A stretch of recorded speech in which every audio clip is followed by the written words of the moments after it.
नमस्कार छात्रों, बीए द्वितीय वर्ष द्वितीय प्रश्न पत्र की इस कक्षा में आप सभी का स्वागत है।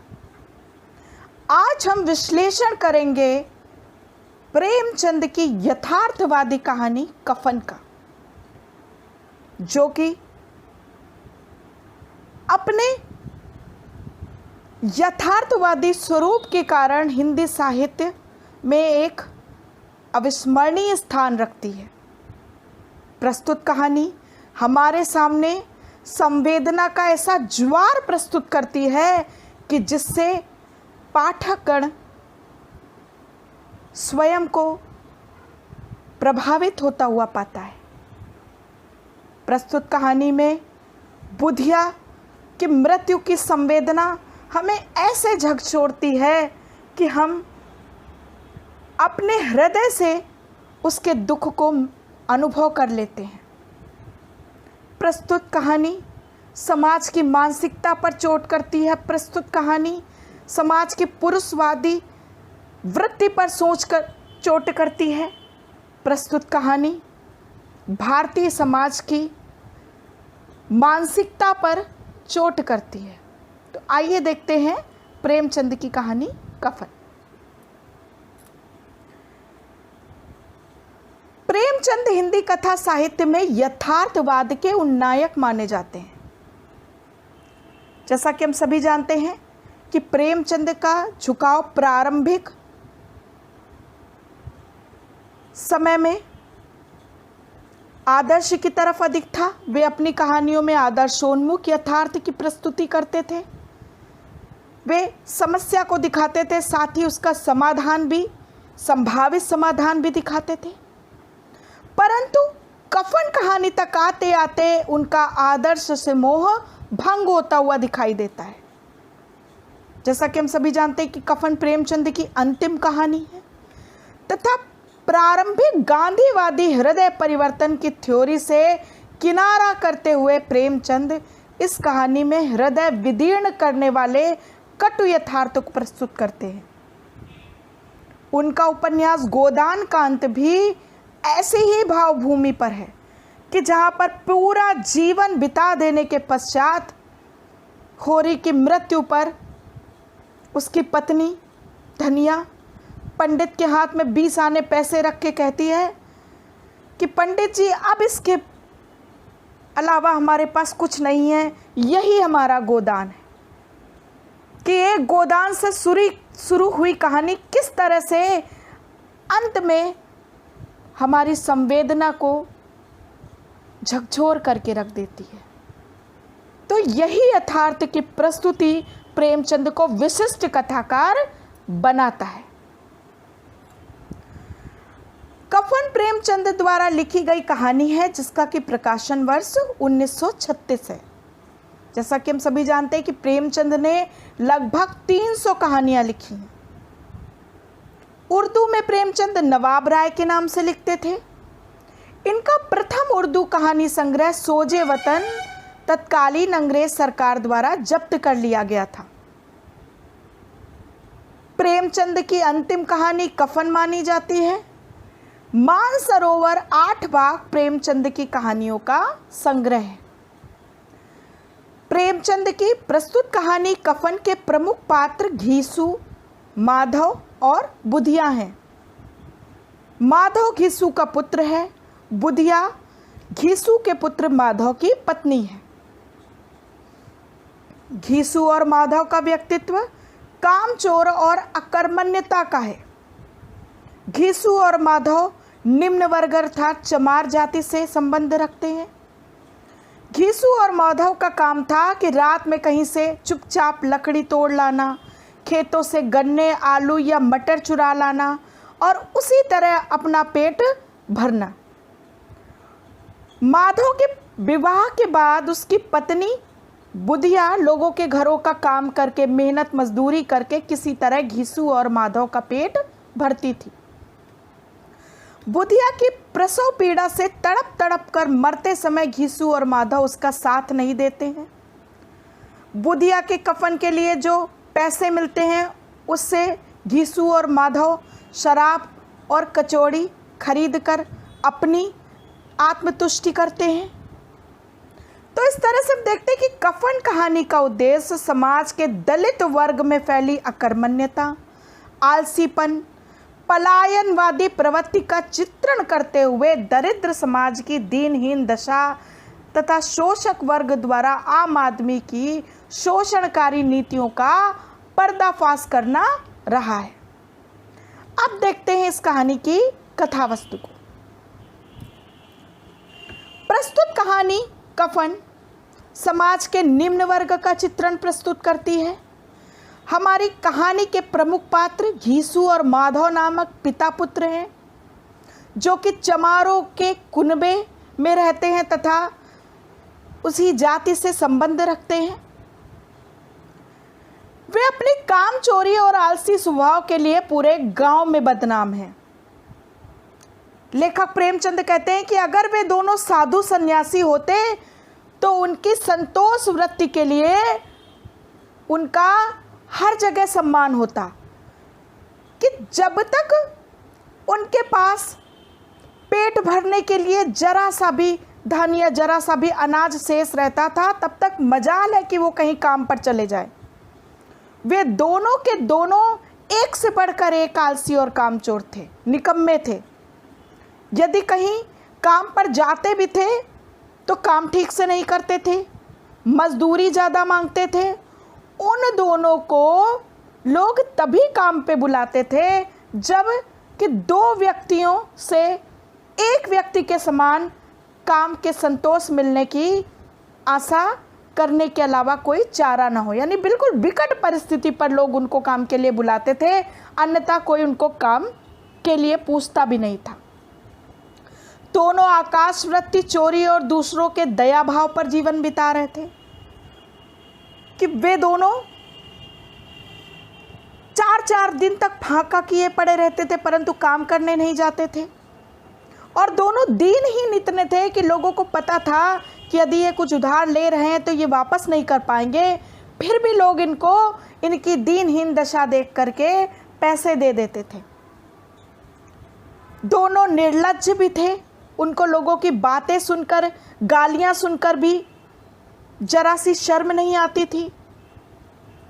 लोगों की बातें सुनकर भी वे अपनी भिक्षावृत्ति, अपने आलसीपन से बाज नहीं आते थे। पूरे समाज ने इनका एक तरह से तिरस्कार कर दिया था, इनको अपने समाज से अलग कर दिया था।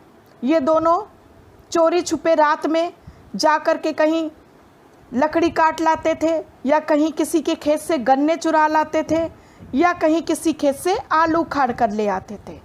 इस तरह से वे अपना जीवन यापन कर रहे थे। 1 वर्ष पूर्व घीसू के पुत्र माधव का विवाह बुधिया नाम की महिला से होता है। बुधिया के आने के बाद इन दोनों का जीवन कुछ सुधर जाता है, क्योंकि लज्जाशील तथा मान मर्यादा को मानने वाली बुधिया लोगों के घरों में काम कर, कहीं किसी के घर का आटा पीस कर, कहीं कुछ काम करके इन दोनों बेगैरतों का दोजक भरने का काम करती थी।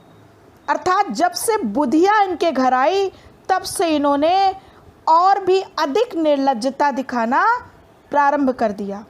अब तो कोई काम पर भी बुलाता तो सीधे मना कर देते, या मना ना करते तो दुगनी मजदूरी मांगते। तो इस तरह से बुधिया के आने के बाद ये दोनों और भी ढीठ, और भी आलसी, और भी निकम्मे हो गए। वो बुधिया जो लोगों का अनाज पीस करके, लोगों के घर में काम करके इनका पेट भरती थी, घर को सुव्यवस्थित कर रही थी, वो बुधिया आज रात के समय अपनी प्रसव वेदना से तड़प रही थी। और घीसू और माधव उसकी कोठरी के बाहर, झोपड़ी के बाहर बैठकर किसी के खेत से चुरा करके लाए हुए आलू भून भून कर खा रहे थे। बुधिया की मर्मांतक कराहों का इन दोनों पर कोई प्रभाव नहीं पड़ रहा था। घीसू माधव से कहता है कि जा जाकर अंदर देख के आ, तो वो कहता है चुड़ैल का फिसाद होगा, मुझे तो अंदर जाते भय लगता है बापू, बापू तुम ही चले जाओ। माधव की बात सुनकर घीसू कहता है कि अरे मेरी बहू है, पूरे 1 वर्ष से जिसका मुंह तक नहीं खुला देखा, आज उसको उधड़े बदन देखूंगा तो मुझसे लजाएगी नहीं। तो इस तरह से दोनों बहाना बना करके अंदर जाने से मना कर देते हैं। इसके पीछे दोनों की भावना ये थी कि कहीं एक के अंदर जाने पर दूसरा उसके भाग के आलू को भी खा करके समाप्त ना कर दे। कितनी अधिक स्वार्थ वृत्ति इन दोनों के अंदर घर कर गई है। भोर होते होते बुधिया मर जाती है और जैसे ही सुबह उठ के ये लोग देखते हैं तो बुधिया के शव पर मक्खियां भिनभिना रही हैं, उसका बच्चा भी पेट में मर गया है। तब ये दोनों घड़ियाली आंसू बहाकर गांव के जमींदार के पास जाकर रोते हैं, पूरे मोहल्ले में रोते हैं, हाय चली गई, हमको अकेले छोड़ गई, हमारे पास कुछ पैसा नहीं बचा है, जो भी धन था वो दवा दारू में उठ गया। इस तरह से बहाना बनाकर वे बुधिया की मौत को भी भुनाने का प्रयास करते हैं। पूरे गांव में वसूली करते हैं। जमींदार को इन दोनों से अत्यधिक घृणा थी, फिर भी वो समय ऐसा था कि वह घृणा से थूकते हुए भी पैसे फेंक देते हैं। दोनों प्रसन्न होकर पैसे लेते हैं और गांव के बाहर जाकर बाजार में कफन खरीदने के लिए निकल जाते हैं। घीसू और माधव बुधिया के लिए कफन खरीदने बाजार जाते हैं, किंतु दोनों जाने कितनी दुकानों में जा जाकर देखते हैं, परंतु कहीं भी कफन खरीदते नहीं हैं। वे कहते हैं अरे इतना महंगा कफन तो जल जाता है ना, कोई साथ थोड़ी जाता है प्राणी के। इस तरह से करते करते ना जाने किस दैवीय प्रेरणा के तहत दोनों एक मदिरालय के सामने जाकर खड़े हो जाते हैं और अंदर जाकर के बुधिया के कफन का संपूर्ण धन जो लोगों के चंदे से जुटा था उसको ये मदिरा पान करके तथा कचौड़ियाँ और तरह तरह की मांसाहारी व्यंजन मंगा करके खा के ख़त्म कर देते हैं। अंत में जब नशे का प्रभाव बढ़ता है तब दोनों धर्म और अध्यात्म, पाप और पुण्य पर विचार करते हैं। घीसू कहता है कि बुधिया की आत्मा को बड़ा सुख मिलेगा, जरूर स्वर्ग में जाएगी, जाते जाते भी हमको इतना सुख दे गई, इतना सुस्वादु भोजन हमें जीवन में कभी नहीं मिला था। माधव कहता है हम भी तो मरने के बाद स्वर्ग जाएंगे बापू, और वहाँ बुधिया से भेंट हो गई तो घीसू माधव की बात पर तुरंत जो है वो विराम लगा देता है और उसे दूसरी दिशा में मोड़ देता है। अंत में नशे के प्रभाव में दोनों नाचते गाते एक दूसरे पर टिप्पणियां करते वहीं गिर करके बेहोश हो जाते हैं। बेहोश होने से पहले माधव घीसू से कहता है बापू अब क्या होगा, कफन कहाँ से आएगा। तो घीसू माधव को समझाते हुए कहता है कि अरे ये समाज की रीत है कि किसी का भी शव बिना कफन के नहीं जाता, अंतिम संस्कार बिना कफन के नहीं हो सकता। वही लोग हमें पैसे देंगे जिन्होंने कल दिए थे, बस अंतर इतना होगा कि अब वो पैसे हमारे हाथ में नहीं आएंगे, वो लोग स्वयं ही व्यवस्था करेंगे और बुधिया को कफन दे करके उसका अंतिम संस्कार करेंगे। तो इस तरह हम देखते हैं कि घीसू कितना चतुर व्यक्ति है, उसे समाज की धारणा, समाज की मानसिकता का पूर्ण ज्ञान है और समाज की इसी मानसिकता, इसी भोलेपन का फ़ायदा ढोंगी, पाखंडी बाबा और घीसू और माधव जैसे दुष्ट प्रवृत्ति के लोग उठाते हैं। तो हम देखते हैं कि कहानी अंत में हृदय विदारक चोट करती है हमारे मानस पटल पर। बुधिया का शव कफन की प्रतीक्षा में पड़ा है और उसका पति और ससुर मदिरालय में मदिरा पान कर रहे हैं। हमारी संवेदना झकझोर उठती है, हमारा हृदय ग्लानि से भर जाता है, हमारा हृदय घृणा से भर जाता है ऐसे पुरुषों की सोच पर।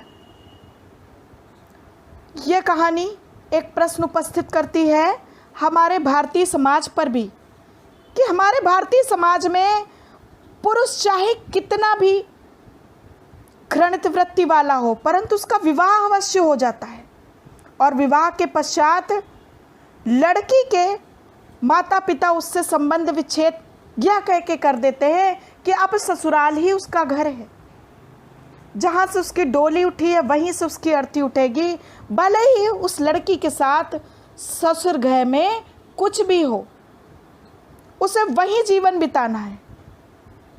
बुधिया जैसी स्त्री को माधव जैसा नाकारा पुरुष मिलता है, और बुधिया के पास इस स्थिति से बचने का कोई भी रास्ता नहीं है। तो इस तरह से समाज की स्त्री दशा पर भी यह कहानी चोट करते दिखाई देती है। अब हम देखें कि इस कहानी का उद्देश्य क्या है।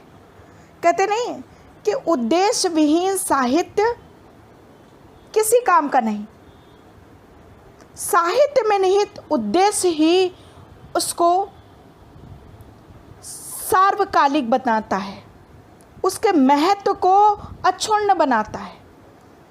तो हम देखते हैं कि प्रेमचंद जी का संपूर्ण कथा साहित्य सोउद्देश्य है। वह मात्र मनोरंजन के लिए नहीं लिखा गया, वह किसी न किसी विशेष उद्देश्य का प्रतिपादन करते हुए चला है। प्रेमचंद जी का अपना जीवन दर्शन है, अपनी विचारधारा है, इसी ने उनके कथा साहित्य के घटनाक्रम को जन्म दिया है और पात्रों की सृष्टि की है। वे अपने पात्र जनजीवन के ऐसे क्षेत्रों से खोज के लाते हैं कि पाठक सोचने पर विवश हो जाता है, पाठक सीख लेता है उन घटनाओं को देखकर। तो प्रेमचंद जी की कहानियों का मूलाधार परिस्थितियों के बीच मानव चरित्र की कमजोरी को दिखाकर उनका परिष्कार करना है।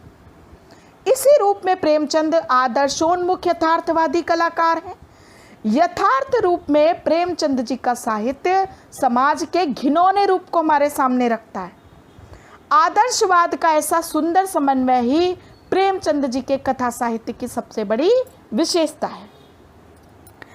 अब हम देखें प्रस्तुत कहानी में किन किन उद्देश्यों को लेकर चले हैं प्रेमचंद जी। तो पहला उद्देश्य है सामाजिक यथार्थ की प्रस्तुति। जैसा कि हम सभी देख रहे हैं कि कफन एक यथार्थवादी कहानी है। प्रस्तुत कहानी में समाज में व्याप्त शोषण व्यवस्था व उसके दुष्परिणामों को सशक्त ढंग से अभिव्यक्त किया गया है। घीसू और माधव की अकर्मण्यता, आलसीपन, निकम्मापन, दरिद्रता तथा भूख उनके इतने निम्न स्तर पर पहुंचा देती है कि जहां उनका एक सुंदर, संपन्न और ऐश्वर्यपूर्ण जिंदगी का सपना चकनाचूर हो जाता है। सदियों से पेट की भूख ने उन्हें पशु तुल्य बना दिया है। उनकी संवेदना मर चुकी है। वे आलसी, कामचोर, निकम्मे हैं, परंतु उसके पीछे शोषण की एक व्यवस्था कार्य करती है। इससे बड़ा यथार्थ क्या हो सकता है कि घीसू और माधव को पता है कि बुधिया प्रसव वेदना से करा रही है, परंतु वे दोनों आलू खाने के चक्कर में उसके पास जाने तक को तैयार नहीं। पेट की भूख ने उन्हें इतना अमर्यादित बना दिया है कि वे बुधिया के कफन के पैसों की भी शराब पी लेते हैं और खाने में उड़ा देते हैं। इस प्रकार यह कहानी सामाजिक यथार्थ को प्रस्तुत करने में पूर्णतः सक्षम रही है। दूसरा उद्देश्य शोषण व्यवस्था का चित्रण। घीसू और माधव समाज में फैली शोषण व्यवस्था के शिकार हैं। भारतीय समाज में अगर घीसू और माधव काम न करने के कारण भूखे मर रहे हैं, तो यहाँ काम करने वालों की स्थिति भी कुछ ज़्यादा अच्छी नहीं है, जिसका उदाहरण हम प्रेमचंद की ही कथा पूस की रात में देख सकते हैं, हल्कू के रूप में। पूंजीवादी और सामंतवादी व्यवस्था ने मनुष्य को पशुता की ओर धकेल दिया है। लेखक के मतानुसार जिस समाज में रात दिन मेहनत करने वालों की हालत उनकी अर्थात घीसू और माधव की हालत से कुछ बहुत अच्छी न थी, और किसानों के मुकाबले में वे लोग जो किसानों की दुर्बलताओं से लाभ उठाना जानते थे, वे कहीं ज़्यादा संपन्न थे। कि दिन रात मेहनत किसान करता था और उसका लाभ उठाते थे साहूकार। वहाँ इस तरह की मनोवृत्ति का पैदा होना कोई अचरज की बात नहीं थी कि वे भूखे मर रहे थे तो कम से कम कोई उनका शोषण तो नहीं कर रहा था। वे भूखे मर रहे थे तो कम से कम वो दिल खोल कर, जी खोल कर मेहनत तो नहीं कर रहे थे। अगर वे फटे हाल हैं तो कम से कम उन्हें किसानों की सी जी तोड़ मेहनत तो नहीं करनी पड़ती और उसकी सरलता और निरीहता से दूसरे लोग फ़ायदा तो नहीं उठाते। तो इस प्रकार हम देखते हैं कि एक तरह से हम देखें तो घीसू और माधव अपने समाज के अन्य व्यक्तियों से ज़्यादा चतुर और समझदार दिखाई देते हैं। इस प्रकार लेखक ने उपयुक्त कथन के माध्यम से पूंजीवादी कुव्यवस्था और इसके द्वारा किए जा रहे शोषण का पर्दाफाश किया है। तीसरा उद्देश्य था अंधविश्वासों का चित्रण। भारतीय समाज उस समय अंधविश्वासों के मकड़ जाल में फंसा हुआ था। लेखक ने कफन कहानी के माध्यम से इस मकड़ जाल को तोड़ने की कोशिश की है। असमानता, शोषण व्यवस्था आम आदमी के अंधविश्वास को पुख्ता करते हैं। जैसे कि जब बुधिया कराती है तो माधव कहता है मैं नहीं जाऊंगा अंदर, मुझे डर लगता है, चुड़ैल का फिसाद होगा। यहाँ तो ओझा भी 1 रुपया मांगता है। अर्थात लोग दवा दारू की अपेक्षा झाड़ फूंक पर अधिक विश्वास करते दिखाई देते हैं। वे इसे मकड़ जाल से बाहर नहीं निकल पा रहे हैं। तो इस तरह से हम देखते हैं कि प्रेमचंद्र मात्र साहित्यकार नहीं, महान विचारक भी थे। उन्होंने व्यापक अध्ययन किया था और चिंतन मनन ही नहीं बल्कि छानबीन करके तथ्य रखे थे। मानवीय दुर्बलताओं का सही रूप तथा जीवन और प्रकृति का सजीव चित्रण करने के कारण ही इनकी कहानियों में सहजता है। वे मानव जीवन के विराट शिल्पकार कहे गए और इनकी कहानी कफन पाठकों के मन में संवेदना को पूर्णतः उत्पन्न करने में सक्षम है। प्रस्तुत कहानी घीसू, माधव और बुधिया के माध्यम से समाज के ज्वलंत प्रश्नों को हमारे सामने उठाती है तथा हमें सोचने पर मजबूर कर देती है कि इस मनोवृत्ति वाले समाज का आगे क्या हाल होगा। धन्यवाद।